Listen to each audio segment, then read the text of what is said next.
and then I'm going to do some more grunts.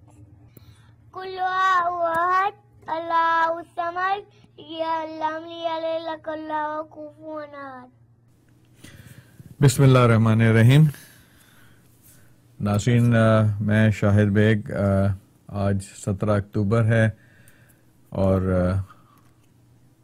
اتوار کا دن. ایک خوبصورت صبح یہاں شکاگو میں. بڑی سہانی دھوپ ہے اور بدلتی رت ہے. جہاں تک ہمارے ملک کا تعلق ہے تو اس کا موسم امید ہے کہ کافی بہتر ہوگا. پچھلے کچھ عرصے سے اللہ کے فضل سے کوئی ایسی ڈرا دینے والی خبر تو نہیں ہے، سوائے اس کے کہ میڈیا اگر آپ نہ دیکھیں تو سب کچھ اچھا ہے.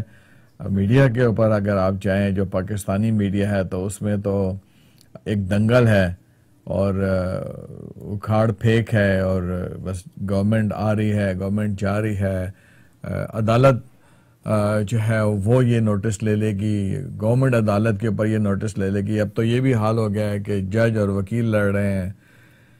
گورنمنٹ اور عدالتوں کے درمیان ایک فضا قائم کی جا رہی ہے، جیسے عدالتیں جو ہیں وہ یا تو حکومت کو گرا دیں گی یا شاید اب حکومت بھی عدالت کو گرا دے گی، اور ایک دوسرے کی طرف سے صفائیاں پیش کی جا رہی ہیں. عجیب منظر ہے جو یقیناً اچھا نہیں ہے. لیکن عوام بیچاری جو ہے، جو ہمارے عوام ہیں، پاکستانی عوام ہیں، ان کے بارے میں اب بھی کوئی نہیں سوچ رہا. کوئی یہ نہیں کہہ رہا کہ یہ جو فلڈ کے بعد ایک اور ٹیکس کا طوفان آنے والا ہے وہ کیا کرے گا. غریب عوام، کیا اس کو بجلی مل گئی؟ کیا وہ کروڑوں عوام جو بارش اور سیلاب کی نظر ہو گئے، جن کی فصلیں بہہ گئیں، جن کی سڑکیں بہہ گئیں، جن کے گودام خالی ہو گئے، وہ کیا کریں گے؟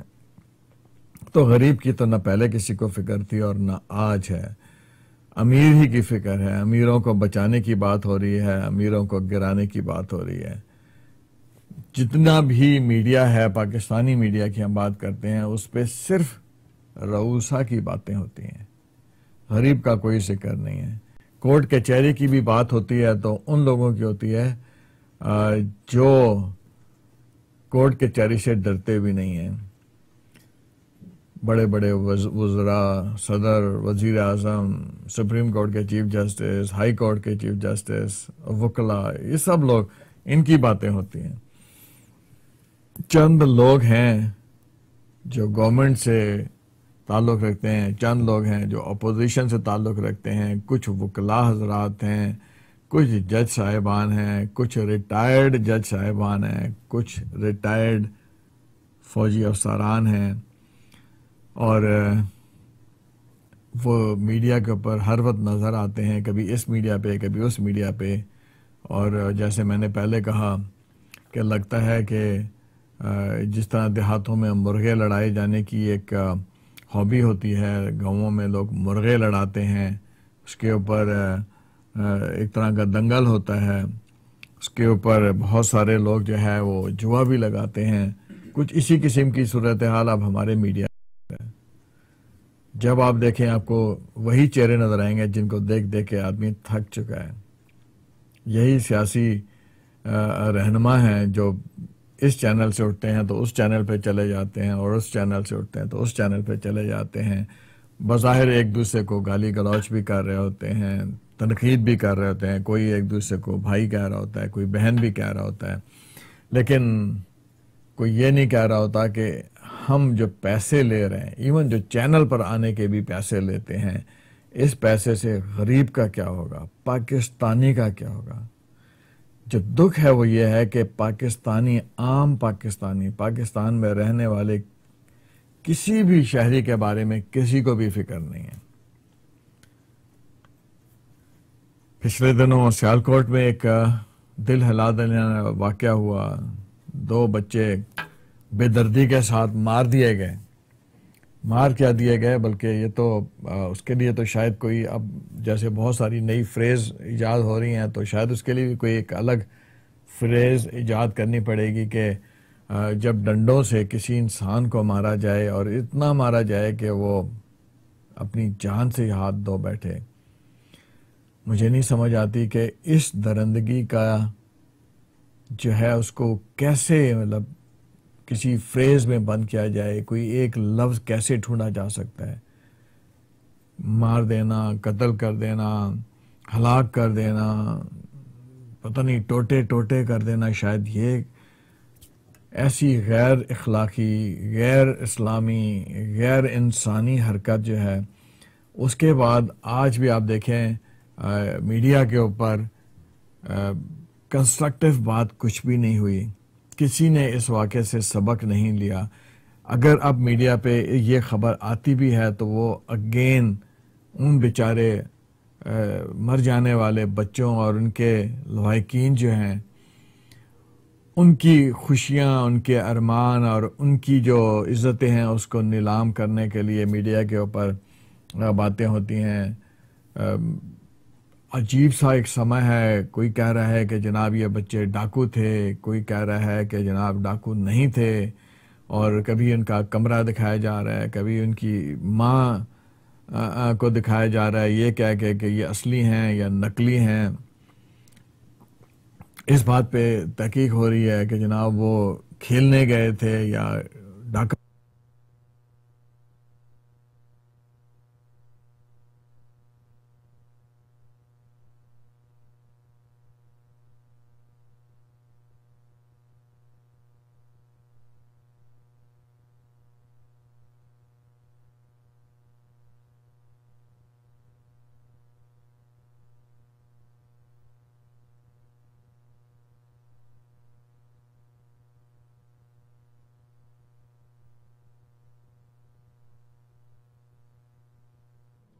Hi, I'm Sarah from Mayan Video and Photo Productions here in Chicago, and today I would like to introduce to you our flash mount album and how these are different than other traditional albums.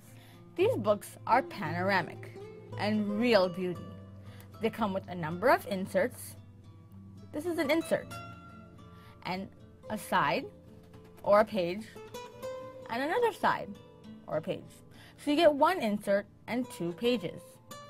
These elegant books do come in a range of different sizes, from 10 to 18 inches, going all the way up to 15 and 30 inches. Our most popular book is that of 12 inches and 24 inches. These books also come in a variety of elegant covers, such as the ones that I have in my hand right here. It's glass, it's very smooth, very soft, and very nice to see your picture being displayed on the cover. We also have available for you our canvas one. It has its own texture to it, a matte finish, and very durable.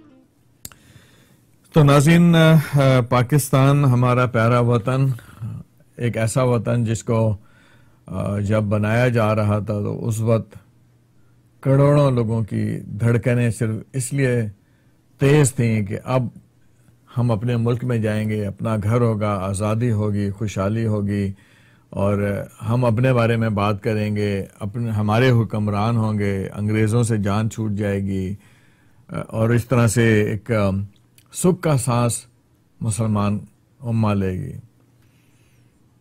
لیکن ہوا کیا کہ آج اتنے برس گزرنے کے باوجود جو عوام ہیں، جو لوگ ہیں، وہ شاید اس سے بھی برے حالات میں ہیں جہاں وہ 47 سے پہلے تھے. جہاں اس میں بہت ساری وجوہات شامل ہیں، جس میں سب سے بڑی وجہ یہی ہے کہ کسی نے بھی پاکستان میں رہنے والے انسانوں کے بارے میں نہیں سوچا، اور جو کوئی اچھا انسان تھا اس کو بھی، اگر وہ ان کا لیڈر تھا بھی، تو اس کو بھی اس دنیا سے ہٹا دیا گیا. اور اس کی مثال ناظرین پاکستان بننے کے چند سال کے بعد ہی ہمیں اس طرح نظر آئی کہ ایک ایسا عظیم شخص جو ہندوستان میں جب پیدا ہوا تو اس کا خاندان ایک بہت بڑا جاگیردار، ذمہ دار اور وڈیرا فیملی سے، نواب فیملی سے. جسے کہتے ہیں نا نواب ابن نواب، وہ شخص جو اس زمانے میں علی گڑھ یونیورسٹی سے گریجویٹ ہوئے، آکسفورڈ یونیورسٹی میں انہوں نے تعلیم حاصل کی، اور جب وہ آکسفورڈ یونیورسٹی میں تعلیم حاصل کر رہے تھے تو ان کی جو نجی زندگی ہے اس کا عکس نظر آتا تھا کہ یونیورسٹی میں ان کے لیے نوکر چاکر تھے جو کسی عام بچے کو تصور میں بھی نہیں ہو سکتے. اور پہلی بات تو ہندوستان سے ولایت جانا اس زمانے میں ایک بہت بڑی بات تھی، اور نہ صرف ولایت جانا بلکہ وہاں پر اس ٹھاٹ باٹ سے رہنا، یعنی اپنی نوابی کے ساتھ رہنا کہ کھانا پکانے والے بھی ہوں اور کپڑے دھونے والے بھی ہوں اور دیکھ بھال کرنے والے بھی ہوں، ملازموں کی ایک لمبی فہرست ہو. تو ایک ایسا شخص جس کے گھر میں چاہے کوئی کھانے والا ہو یا نہ ہو 150 لوگوں کا کھانا پکا کرتا تھا.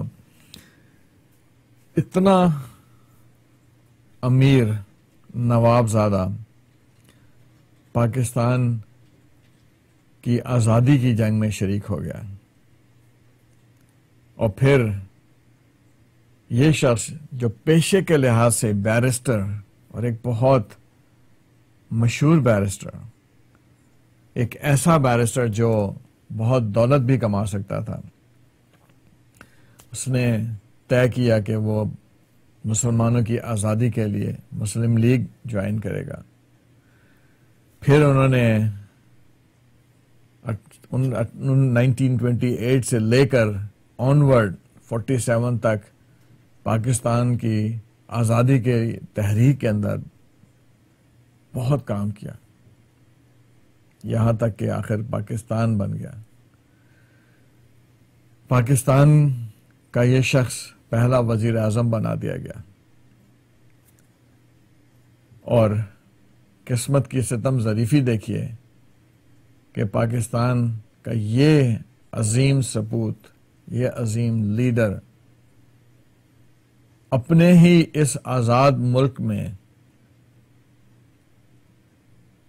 ایک پسٹل سے نکلی 2 گولیوں کا شکار ہو گیا، جو اس کا سینہ چیرتی ہوئی اس کو اس وقت گرا دیتی ہیں جب وہ اپنی قوم کی بھلائی کے لیے اپنے ملک کے ایک بہت بڑے شہر میں تقریر کر رہا تھا. اس کو مارنے والا کوئی اور نہیں، اس کے اپنے ملک کا ایک شہری تھا، ایک مسلمان تھا.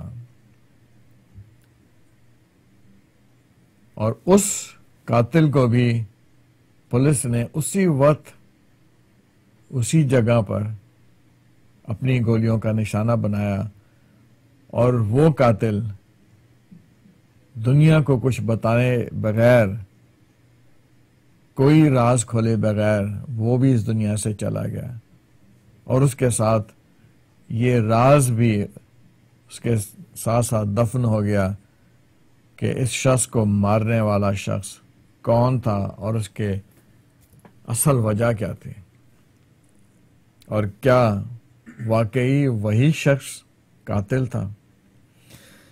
ناظرین، آپ اب تک تو سمجھ گئے ہوں گے کہ میں جس شخصیت کی بات کر رہا ہوں وہ کوئی اور نہیں، قائد ملت، جنہیں بعد میں شہید ملت کا خطاب دیا گیا، لیاقت علی خان تھے. ناظرین، آپ کو یہ جان کر بڑی حیرت ہوگی کہ وہ پرائم منسٹر تھے جب ان کو قتل کیا گیا، اور جب ان کو اٹاپسی کے لیے لے جایا گیا تو ڈاکٹر بھی حیران تھے، اور اس کے بعد ہر سننے والا شخص حیران تھا کہ اس پاکستان کے عظیم لیڈر کے جو انڈر گارمنٹس تھے وہ ثابت نہیں تھے. ان کی بنیان جو تھی وہ پھٹی ہوئی تھی، ان کی جرابیں پھٹی ہوئی تھی، اور وہ پرائم منسٹر تھے. جب ان کے فائنانس